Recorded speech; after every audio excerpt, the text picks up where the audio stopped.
Hello everyone! I would like to share kung paano namin sinimulan yung aming home garden. So, this year, December 2022, so pagka-April, ito na yung mga bago naming tinanim. So, we started talong, pipino, batong,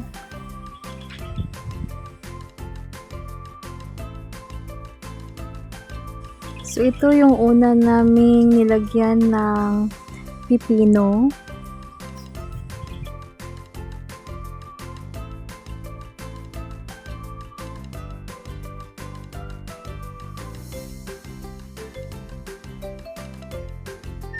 Sa 12 na puno ng pipino, siguro nakaka-harvest kami ng 3 kilos a day.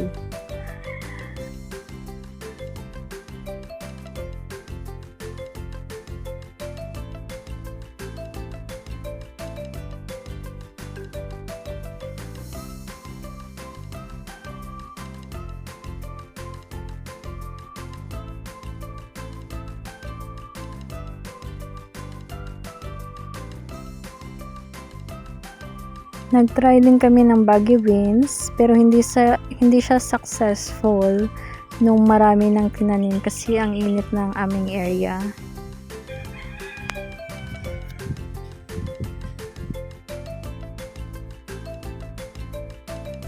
So nagsimula kaming magtanim ng sili sa pot. Successful yung iba hindi. At meron din ito sa plat. So, we tried also the labanos. Okay naman siya.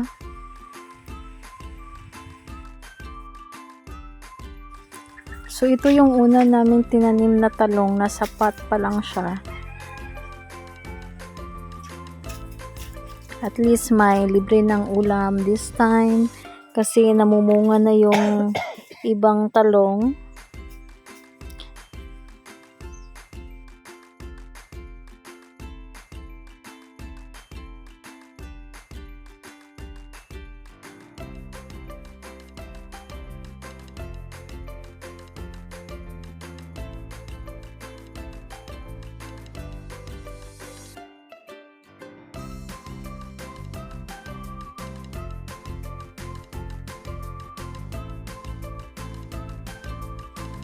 And this is the second time that nagplant kami ng sitaw. This area, medyo mas marami kaysa dati.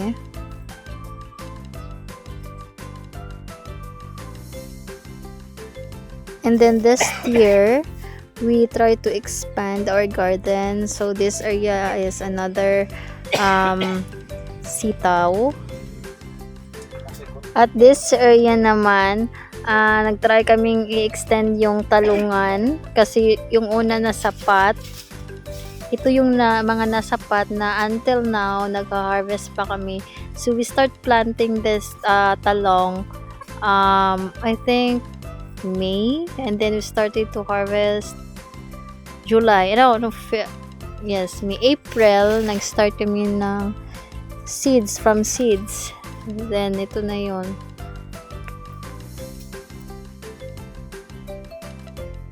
So, itong area na to, dati itong pipino.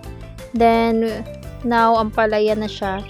Hindi pala naging successful yung pangalawang tinanim namin na pipino kasi sabi na dapat crop rotation. Namunga siya pero konti lang the second time. So, dapat ibang vegetables naman. So, try to put the kalabasa, this area, and also labanos. As of now, ito yung front view namin. Hindi pa natapos.